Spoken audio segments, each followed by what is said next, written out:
Allez, allez. Oui, bonjour monsieur. Très heureux de vous recevoir dans notre village. Et donc je vous présente monsieur Fonseca, qui est conseiller municipal. Et nous avons également le plaisir d'avoir avec nous monsieur Gilbert Perdigon. Rigaud est situé dans la vallée du Cience. Nous allons faire le tour du village. Nous pouvons vous présenter la maison du miel, qui sera présentée par monsieur Perdigon. Nous avons un moulin à huile également. Et je vous précise, c'est un moulin à sang. C'est un animal qui tracte les roues. Nous avons l'église, bien sûr, à visiter, et également le four communal. Et ensuite, les ruelles du village qui sont pavées, qui sont de grande qualité. Et le haut du village où se trouvait une commanderie templière, maintenant qui est détruite, bien sûr, mais on voit encore la base des 3 tours.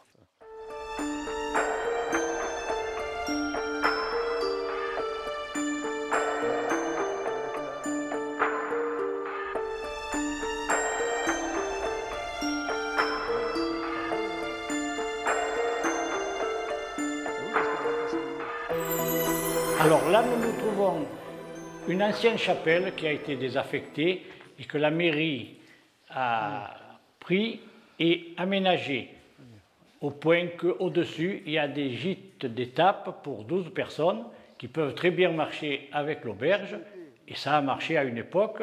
Donc, on a pensé faire un musée du miel. Alors, ceci est vraiment l'ancêtre des ruches, ce qu'on appelait, peut-être mal à propos, les ruches vulgaires, c'est-à-dire un tronc d'arbre, et les singes se mettaient dedans, on le fermait et par-dessus.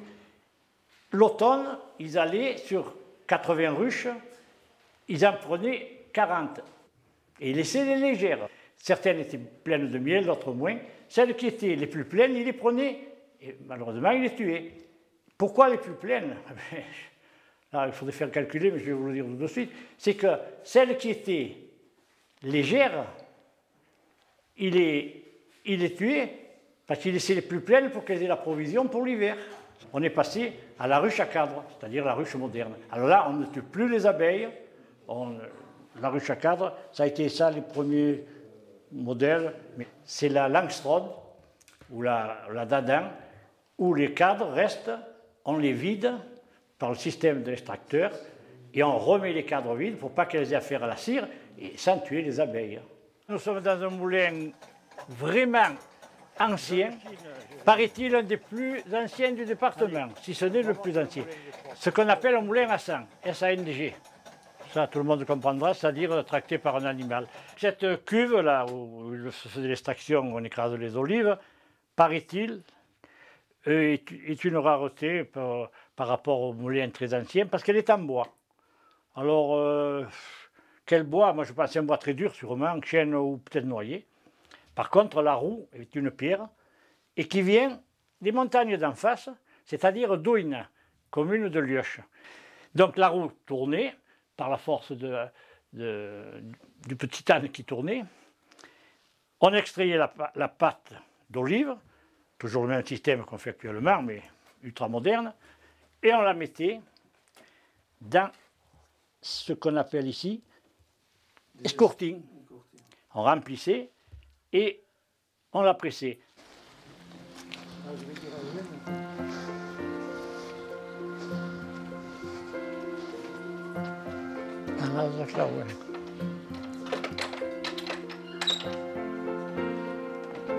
L'église, donc, l'église du village date du XIIe siècle.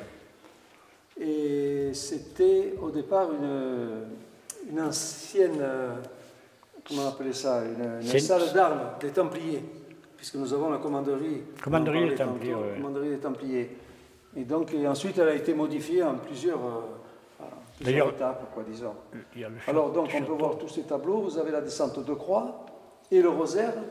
Et ça, c'est 2 tableaux qui étaient en très mauvais état, qui ont été restaurés en 1977. On les a amenés au Palais Lascaris. Et c'est c'est M. Thévenon qui a bien voulu nous les restaurer, à titre gracieux, en fait. Il suffisait de les amener, c'est tout. Ensuite, qu'est-ce que je peux vous dire? Il y a plusieurs tableaux, on essaye de la tenir en état. nous avons au clocher, nous avons un entraînement mécanique, hein, qui donne l'heure toutes les demi-heures, toutes les heures. Et les cloches sont activées mécaniquement, qu'il faut remonter, autrement dit, il faut le remonter toutes les semaines. Ça donc, c'est pour les heures. Oui. Une fois par semaine, on la monte. Là, par contre, c'est beaucoup plus dur. Hein. Enfin, c'est pareil, hein, on tourne.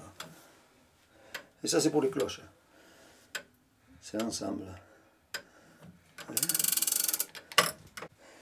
C'est la deuxième. Elle a été remontée en 1951, celle-ci. Et la première avait été installée en 1937. Et celle-ci en 51. Il n'y a pas de problème. Si elle est manipulée posément, avec délicatesse, ça marchera encore longtemps. Là, nous avons une vue sur le pressoir. Ça, c'est un don d'un habitant de Madame Logier, qui a fait don à la commune du pressoir. Ils avaient des vignes, ils faisaient du vin et ils nous l'ont laissé. Donc on le laisse en exposition pour l'aménagement du village. On a refait le pavage avec du porphyre. 15 ans. Et ces dalles, nous sommes allés les chercher dans la Drôme, près de l'usine Tricastin, l'usine EDF. À Orange, on était à Orange, oui, voilà. Et donc on a profité pour faire l'aménagement du village. Et puis, toutes les rues. Et toutes les rues. D'ailleurs, toutes les rues, là, nous sommes dans la rue Basse et rue de l'Église, qui se trouve, comme le nom l'indique, au bas du village. A cau comment si suona? Si suona l'estresso, alors en gawot, ça veut dire l'étroit, le passage étroit. Il y a qui disent l'estrecho, mais ça, l'estresso à regarder. Alors, on peut remarquer que ces villages médiévaux, c'est toutes des coursives étroites et autres, parce qu'il suffisait de 2 ou 3 bonhommes avec une hallebarde et de 4 bonnes femmes qui balançaient des tuiles pour arrêter une invasion.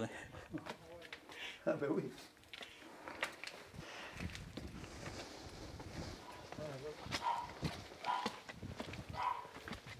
Là, on arrive au four communal. Ça a été remis en place, ça a été restauré, quoi.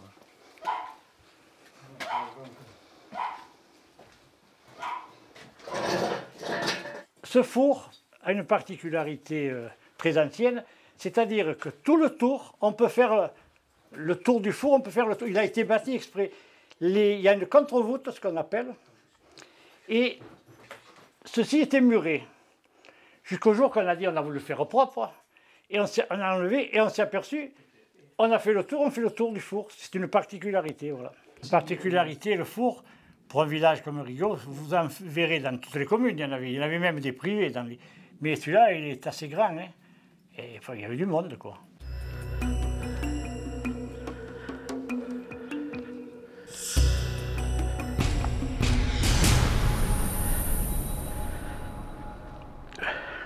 Alors ici, vous avez une trace d'un vestige d'une première tour de guet. C'est ici qu'on appelle le château des Templiers, parce qu'effectivement, l'ordre des Templiers était sur ce promontoire. Bon, ils n'étaient pas riches, et quand ils ont été dissous, on a trouvé 2 hallebardes, il n'y avait pas de trésor ni rien, mais peut-être qu'il y avait bien planqué.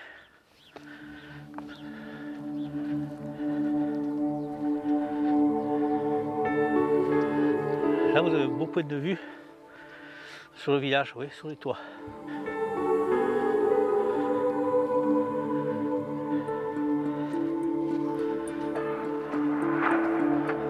Voilà, bien là, on est au point le plus haut du château, de ce qu'on appelle le château de Rigaud, qui en fait est constitué de 3 tours de guet et d'une citerne.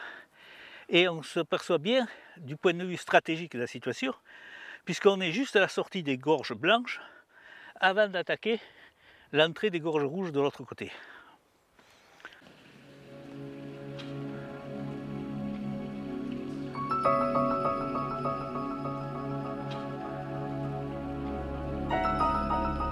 Alors, on a mis au point un aspect de convivialité autre, hein, qu'on appelle l'apérothérapie, c'est-à-dire que les habitants se retrouvent dans la rue et chacun amène ce qu'il peut, des boissons, des plats préparés, et on casse la croûte ensemble et on partage.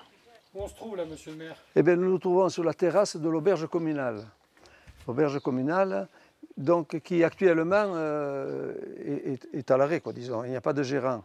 Il y a une décision à prendre de passer une annonce, peut-être sur l'hôtellerie ou sur d'autres façons, pour reprendre un gérant. Car on en parlait justement, l'auberge, c'est un lieu de rendez-vous en fait. Un lieu de rendez-vous, le moment de l'apéritif, la restauration, les gens se retrouvent et peuvent dialoguer ensemble. C'est un peu comme l'église, ça. On dit l'église, il y a celui qui croit, et puis celui qui ne croit pas, mais ils se retrouvent à l'église et c'est des moments de rassemblement. C'est très important dans nos villages, car sans s'en rendre compte, s'il n'y a pas de lieu de rendez-vous, eh bien, le village s'éteint tout doucement. Donc il faut faire en sorte que le village soit animé. Donc si quelqu'un serait intéressé pour prendre cette auberge en gérance, disons, vous avez un bar, salle de restaurant, qui peut recevoir une quarantaine de personnes. C'était 35, mais enfin 40, 50 même si on veut. Et évidemment, nous avons la grande licence qui permet de distribuer de l'alcool au bar. Et donc le loyer, je ne peux pas en parler maintenant, mais enfin c'est un minime, c'est une somme vraiment... on dit même entre nous, pour encourager la personne qui prendrait la gérance, il faudrait non pas la payer, rémunérer, mais enfin lui donner la possibilité de démarrer pour le temps de se faire une clientèle, disons. Hein. Bon, eh bien voilà, nous venons à terminer la visite dans le village. Et donc, en fait, vous allez participer un peu au développement de notre commune. Parce que nous souffrons comme vous avez pu le remarquer, on vous l'a dit tantôt, l'auberge communale est fermée. Et il faut, pour développer notre village, il faut une activité, il faut de la vie, disons. Donc cette tournée que nous avons faite, vous avez vu la maison du miel, le moulin à huile, l'auberge, vous l'avez visité aussi, l'église et le four à pain, et bien tous ces bâtiments, ça fait une animation. Mais il faut réunir, attirer le monde. Il faut attirer le monde pour donner la vie à notre village.